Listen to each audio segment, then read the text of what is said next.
It was almost a bit of a damp squib in the House of Commons yesterday when the Deputy Speaker, Nigel Evans, a long-time Brexiteer himself, actually announced that it was official.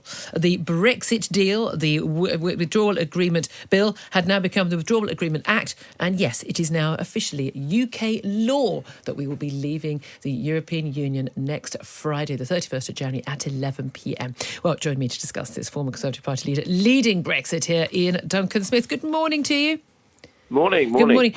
It's almost like we'd have thought after all the extraordinary battles and the heated debates in the House of Commons and indeed on the streets outside the House of Commons and elsewhere over the last few years that it felt like a bit of a damp squib yesterday. It was all a bit sort of, oh yes, and the Queen has given her assent and then everyone carried on as normal.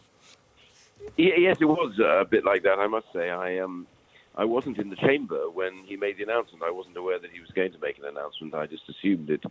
And normally it's just a very quiet process. Actually, as I left the House of Commons yesterday, for the first time ever, I suddenly was struck by the thought that as I looked around, there were no battling flags outside. There were no people screaming at each other. And that strange individual with the megaphone somehow wasn't there. Hi, Steve Bray. I'm sure you're a listener. But it is strange, isn't it? The battles, nobody in the square. But the likes of Lord Adonis and Alistair Campbell, we had the People's Vote campaign disbanding. They're all saying that that's it. The battle is over. I wonder whether it is. I wonder whether we thought that in 2016, and that was one of the big worries was that the Vote Leave campaign, they kind of left the battlefield thinking, well, the case is won. It didn't. Let's face it, it didn't occur to any of us, and I think even most voters, including Remain voters, that there would ever be any questioning of that decision in that referendum. And indeed, in the immediate aftermath, the days, weeks and months, there wasn't any questioning of it going ahead. And then we had the raft of court cases and everything that we've gone through since then, and the battles in the Commons, two prime ministers on. Do you think, though, that when there's lots of criticism that when Boris Johnson said, we're going to get Brexit done, and on the 31st of January it's done, that actually those on the Remona side, not the Remain side, who people accept the outcome of that result, that it isn't getting Brexit done. Brexit is still a long way off in terms of getting deals. Or do you think that Brexit is done on the 31st of January and the real work is over? Well, what's done is that we, on the 31st of January, are officially outside the European Union. However, as you know, the deal we did makes us immediately stay aligned with the European Union whilst the second phase takes place, which is the negotiations on what kind of long-term arrangement we will have with the European Union on trade, on regulations. All those sort of things are going to be up for grabs, including issues around taxation as well, by the way. So all of these things will now be discussed up until the end of this year with the European Union. So we are officially out, but we're not out, if you know what I mean, because we have allowed ourselves to stay with them while we finish this bit off. But that was all, and that always made sense, isn't it? It was very silly to have go to some other changed arrangement before you negotiate the deal. We're better off staying, given that we've got regulatory alignment right now. That would make sense. And of course, the key issue about Brexit wasn't about, and again, this is something a lot of the Remain campaigners that never really understood. It was never about the economics, and for a lot of people, and certainly for me, it's not necessarily about the trade deals and that. It is simply about taking back control of how our country is run and our MPs not being allowed to, without the permission of the people, and certainly not the express permission, to hand over their powers that we had given them, to hand them over to Brussels and the EU Parliament and other nations to have a say over how we ran our country. And that was the crucial issue. In a way, the ability to make trade deals is just a spin-off from that, isn't it? Well, it's not just about making trade deals, though. So this next phase is in many senses going to be, I think, the most difficult phase of all, because we have now moved outside officially. But in this period now, until we finalise some kind of deal, or not, leave them without a deal, one way or the other, in this period, we are subject to European law, but we have no vote on that at all in the Council. So this is a period when, if the EU wants to try and be awkward and difficult, they could start trying to impose laws on us which we had no say over. So that's why right now we have to get this done quickly. Boris Johnson is right. We cannot expose ourselves for any long period of time to the idea that we are without any protection whatsoever against imposed law. That's why it's really important for us to settle this one way or the other inside the next 12 months, which is going to be tough.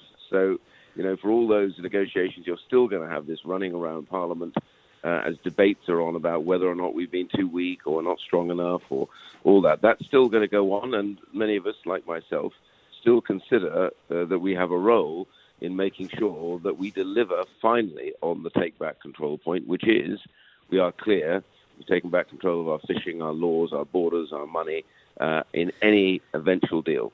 Now, Boris Johnson has left no deal on the table by saying that there has to be a deal by the end of December this year. I mean, again, tick-tock. Now, we were told, you couldn't possibly renegotiate the Theresa May's Brexit deal in 3 months, which he did manage to do. We know that it was the EU that stepped back from the brink on that one. Yeah, look, there was he basically threw the Northern Ireland to the wolves in return for that deal, as we always feared he probably would.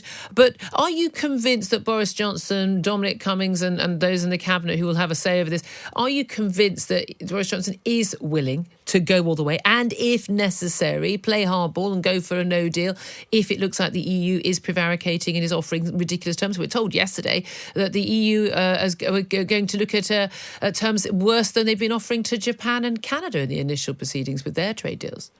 Yeah, you're going to get a lot of strutting on the stage from the EU at the moment about what they're going to do to the UK. The truth is, for the EU now, this phase is also difficult because the UK is the single biggest market for all their goods in the whole world. We are, anyway, the fifth largest export market in the world for the world. So they're dealing now for the first time with a very significant country. Canada, very small level of trade with them. Japan, fairly small level of trade. The UK is a different game altogether. So their need for the UK trade is very important because it's, jobs and all those other things. And there's a difference between sort of getting more trade and losing the trade and the jobs reliant on that you already have. And is this where we are seeing pressure? We did see in the build-up to the Boris deal getting over the line from, say, German car manufacturers, and Italian white goods manufacturers, agriculture in France, that actually there was some pressure like, well, hold on a minute. We actually do want to have free trade with the UK. Yeah. So first of all, I think there'll be a lot of pressure growing, but, the EU side does trade deals, and to be fair, they're pretty good at them, and that means we're going to have to up our game way past where we've been at the moment. The second bit, of course, is that we now need to think about what we really want, and I've written a piece in the Telegraph today about making sure we don't just leave ourselves talking to the Europeans. What we should be doing right now, and the Americans have made it very clear they are up for this, is to move very fast to try and get a set of arrangements with the United States, because the US is the only other place in the world that does everything that the EU does, produces the same products, it produces, in the same areas from manufacturers through to agriculture. And by getting sectoral deals, maybe on manufacturers, which are all international regulations, on financial services, which we share an enormous linkage. The two main world centers are New York and London.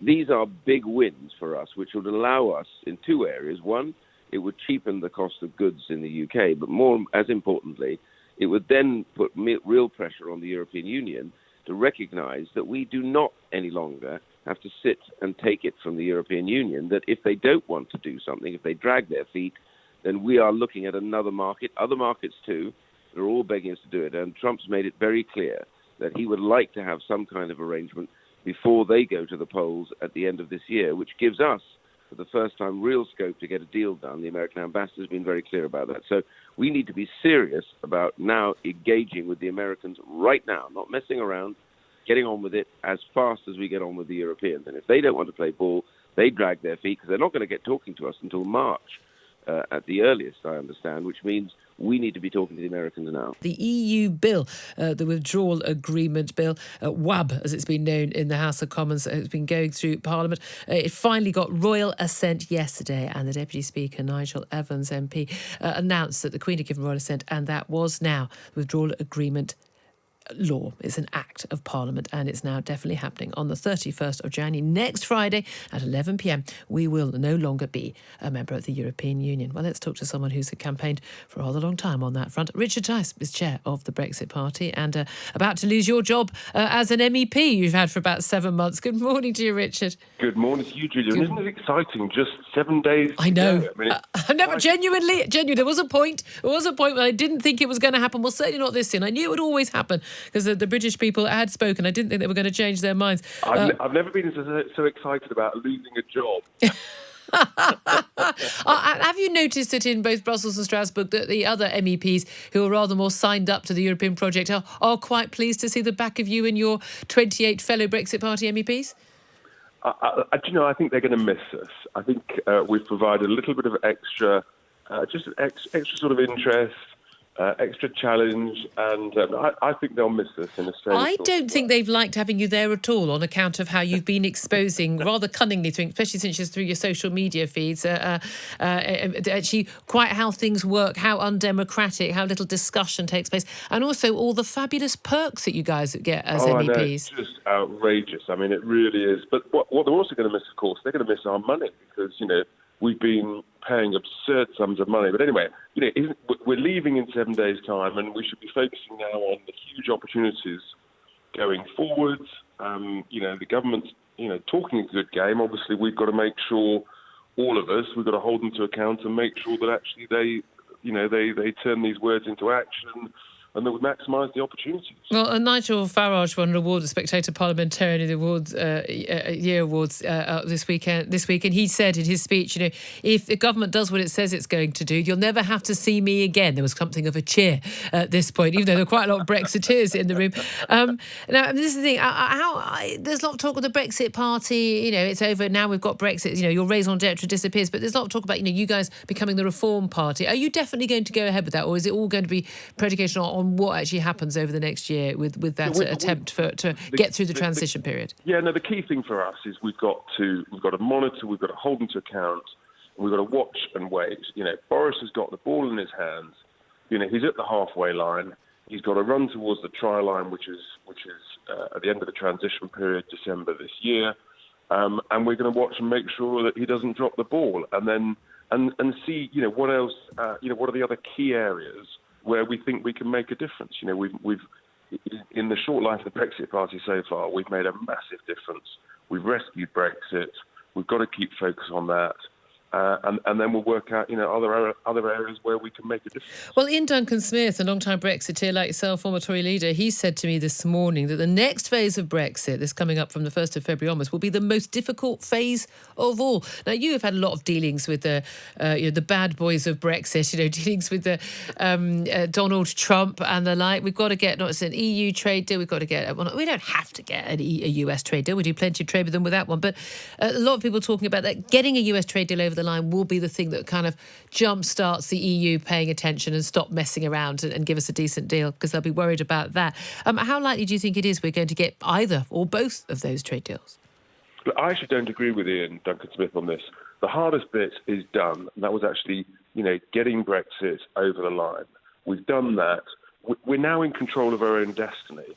And yes, the negotiations, of course, they'll be tough, but we've got the ability to walk away from an EU trade deal if it's not in our interest.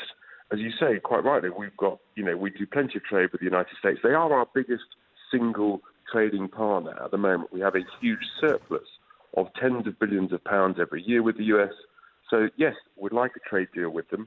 I think it would be a partial trade deal in certain sectors that we know we can relatively quickly agree.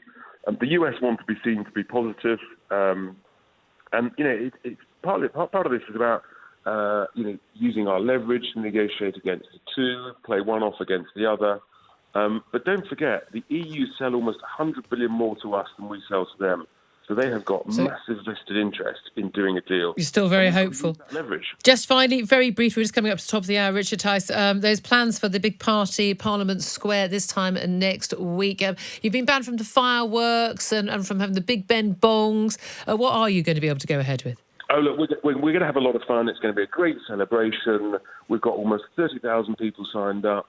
come along. It's a momentous moment in our history. We'll have some great speeches. We'll have some audience participation. There'll be lots of surprises. There'll be fun. Yes, the grungy bureaucrats have they've tried to make it a little bit difficult, but don't worry, we found ways to make sure it'll be a huge celebration. There'll be lots of joy, lots of positivity. What a moment, in our lifetime. Richard Tice. The EU at 11 o'clock. Looking forward to it. Absolutely.